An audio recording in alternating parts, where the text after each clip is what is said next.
तो उन्होंने ये चीज नोटिस की होगी कि जिन लोगों को तुम अल्फा परसीव करते हो वो अक्सर अपने ग्रुप में सिर्फ बेटास को रखते हैं या गामास को रखते हैं, पर कभी भी दूसरे अल्फास को नहीं रखते।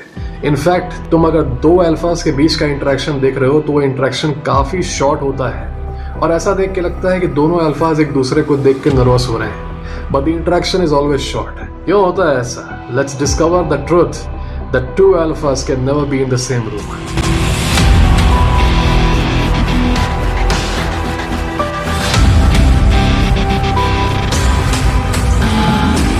ये एक ऐसा फिनोमेनॉन है जो कि तुम देखोगे अक्रॉस द बोर्ड। तुम बॉलीवुड में देखोगे, तुम बाकी फिल्मों में देखोगे, तुम पॉलिटिक्स में भी देखोगे। कभी देखना उन लीडर्स को जिनको वर्ल्ड परसीव करती है कि अल्फा है, ऑलराइट। कभी देखना कि वो लीडर जब बाकी किसी सबमिसिव लीडर से मिल रहा है। अब कंट्री पे डिपेंड नहीं करता कि कंट्री वीक है या स्ट्रांग है, लीडर की पर्सनालिटी पे डिपेंड करता है कि अगर वो किसी सबमिसिव लीडर से मिल रहा है तो तुम पाओगे कि उस अल्फा के बीच में और उस सबमिसिव लीडर के बीच में बहुत बनेगी। दोनों आपस में बहुत खुशहाल रहेंगे, बहुत अच्छे से बात करेंगे, ठीक है।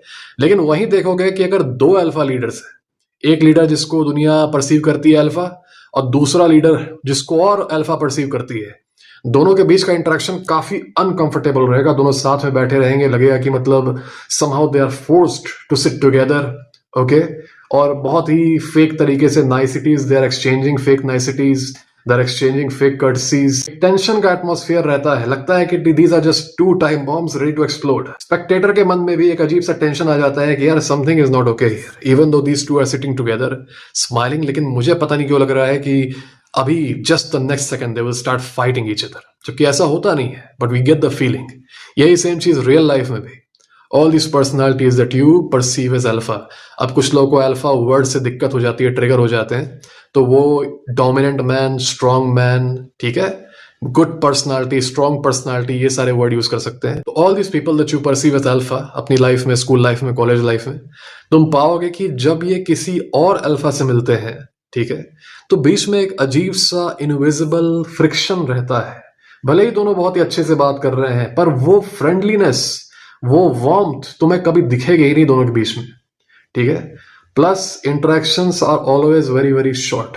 Interactions are very very short, very very formal, very very polite, ठीक है। फोर्स्ड पोलाइट लगता है कि देख के कि मतलब दोनों जबरदस्ती पोलाइट बन रहे हैं, जबरदस्ती अपने आप को थोड़ा सा डाउन कर रहे हैं, ऐसा लगता है देख के। ऑन दी अदर हैंड जब तुम्हें अल्फास को देखोगे अपने बाकी दोस्तों से बात करते हुए, बेटा से बात करते हुए, गामा से बात करते हुए, तो तुम पाओगे कि they are more relaxed, they are more free. इनको ऐसा लगता है कि ये अपने सैंक्चुरी में आ गए। जब किसी अल्फा को तुम देखोगे अपने चमचों के साथ बैठा हुआ है, he'll be very very relaxed even when he is talking to betas who are his strangers.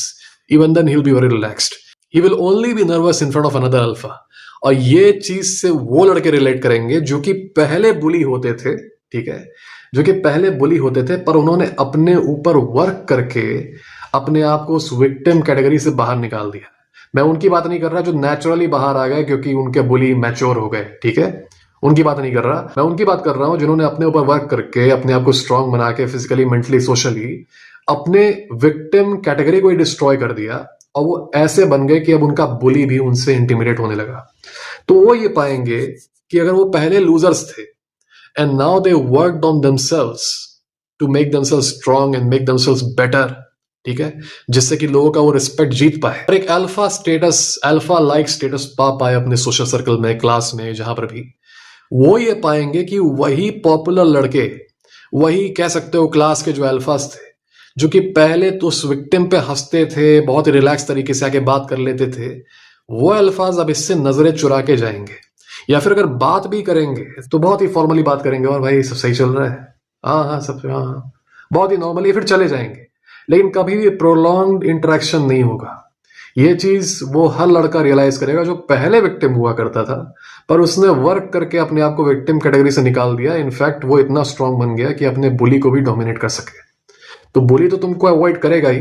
बुली तो खैर in most cases these bullies are not these alpha guys, these bullies are frustrated individuals जो कि खुद बुली होते हैं किसी और से, तो वो अपने से वीक को बुली करते हैं।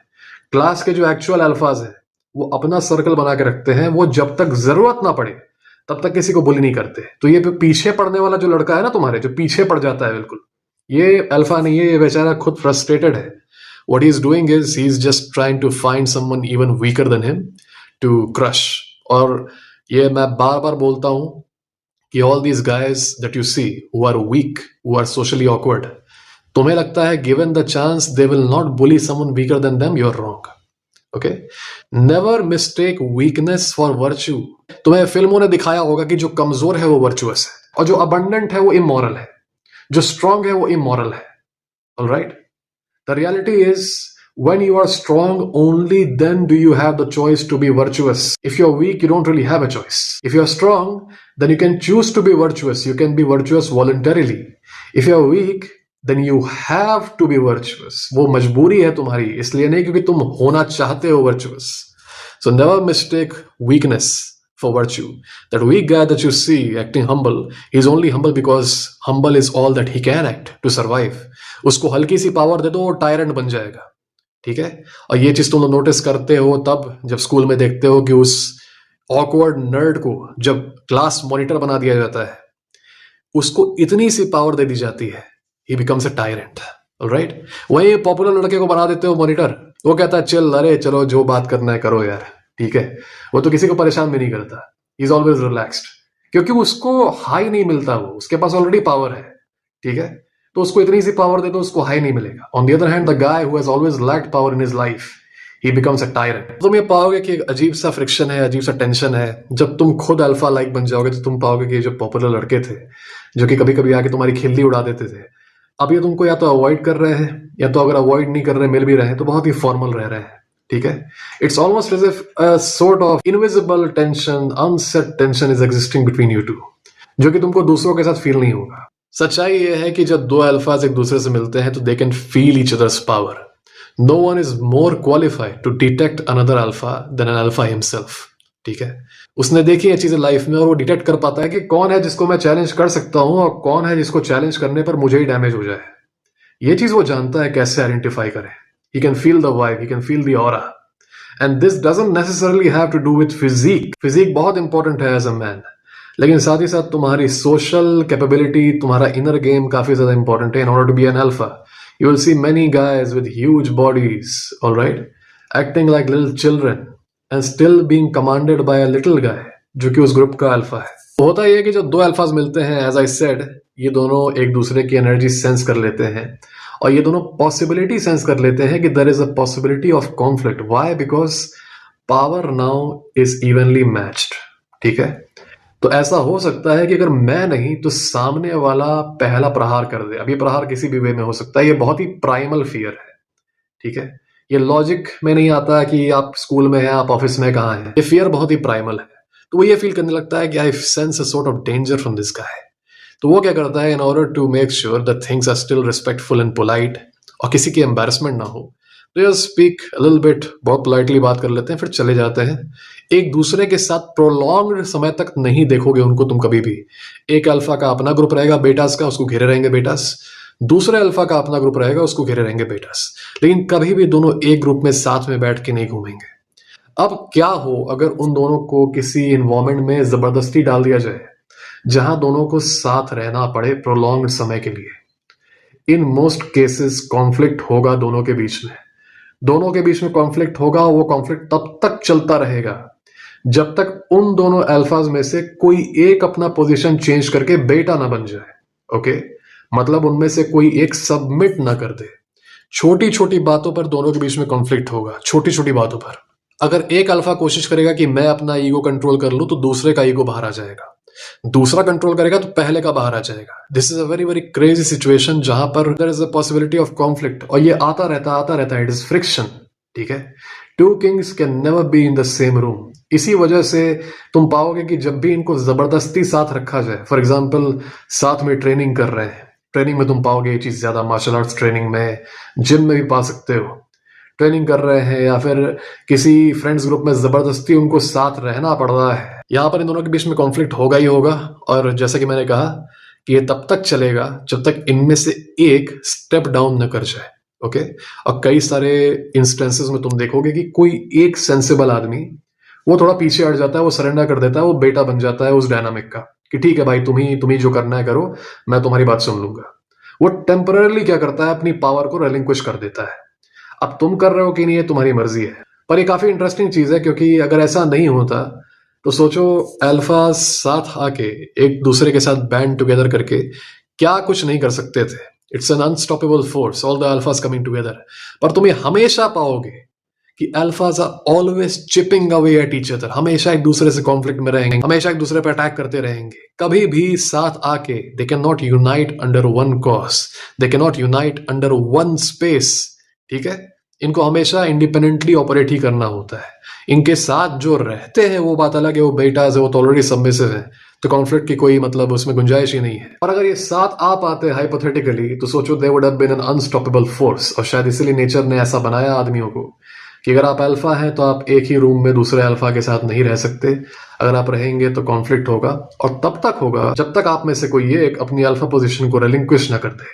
ठीक है, और जहां पर रिलिंक्विश नहीं कर रहे हो वहां पर this will keep on going until it wears you both out.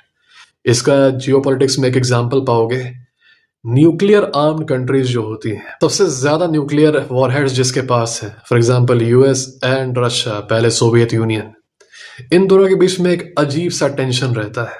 ठीक है, ये दोनों एक दूसरे को डायरेक्टली डोमिनेट नहीं कर सकते, ना रशिया डायरेक्टली पीट सकता है अमेरिका को, ना अमेरिका पीट सकता है रशिया को। अमेरिका ने जैसे हमला किया था वियतनामीज पर, अफगान्स पर, इराकीज पर, पूरे मिडिल ईस्ट में जो किया है उसने, ये वो रशिया पे नहीं कर सकता। रशिया ने भी जो इंटरवेंशन किया सीरिया में, अफगानिस्तान में, ट्रांसनिस्ट्रिया में, यूक्रेन में, जॉर्जिया में, ये चीज वो जाके अमेरिका में नहीं कर सकता। These are two geopolitical alphas जो कि एक कमरे में आ तो सकते हैं, but there will always be tension. ठीक है, और दोनों को साथ में रख दोगे तो हमेशा कुछ ना कुछ कॉन्फ्लिक्ट चलता रहेगा, प्रोट्रैक्टेड कॉन्फ्लिक्ट चलता रहेगा। इसमें कई सारे बाकी नेशंस पिसते रहते हैं। ठीक है, लड़ाई चल रही है दोनों के बीच में बाकी नेशंस पिसते हैं, है ना। पर तुम पाओगे कि दोनों में से कोई भी एक दूसरे पे डायरेक्ट अटैक नहीं करेगा, क्योंकि दोनों को पता है कि दूसरे की एबिलिटी क्या है। अब सवाल ये आता है कि अगर तुम एक अल्फा हो तो अपने आप को अल्फा समझते हो और तुमको किसी और अल्फा से अलायंस करना है या दोस्ती करनी है, ऐसा क्या करें कि मतलब कॉन्फ्लिक्ट ना हो, सब कुछ शांति से हो जाए।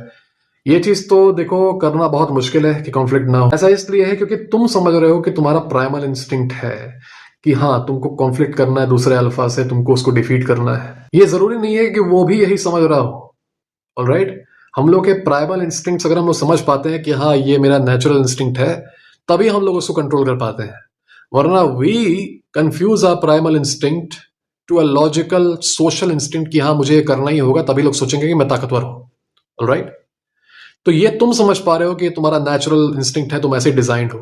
ये चीज वो नहीं समझ पा रहा, उसने इतना नहीं सोचा होगा। ये बहुत ही कम चांस है कि तुमने भी मेरा वीडियो देखा होगा और उसने मेरा वीडियो देखा होगा। ऑलराइट, ऐसा अगर चांस बन जाए कि दोनों को ये नॉलेज हो कि हाँ ऐसा होता है, but I need to keep it in check for practical purposes, तब दोनों के बीच में अलायंस बन सकता है। पर इन रियल लाइफ तुम जानते हो कि जब तुम लोगों से मिलोगे तो कोई जरूरी नहीं है कि सबको ये नॉलेज हो, सबको ये अवेयरनेस हो। It is very very difficult to do. लेकिन अगर तुम एक अल्फा हो और तुम ये मैनेज कर पा रहे हो कि दूसरे अल्फा के साथ तुम्हारी दोस्ती हो जा रही है और तुम लोग सही में एक अच्छा बॉन्ड बना पा रहे हो, तो you are blessed man, you two are blessed, क्योंकि now you are an unstoppable force. You have another alpha watching your back as you watch his back. It makes you extremely powerful अगर ऐसा हो पाता है तो, और इसीलिए ये करना काफी मुश्किल है। From the next time, guys, when you notice two alphas in the same room, understand that whatever is happening, it is pretty natural. ऐसा ही होना चाहिए दुनिया में और ऐसा ही होता रहेगा. Two kings can never ever be in the same room.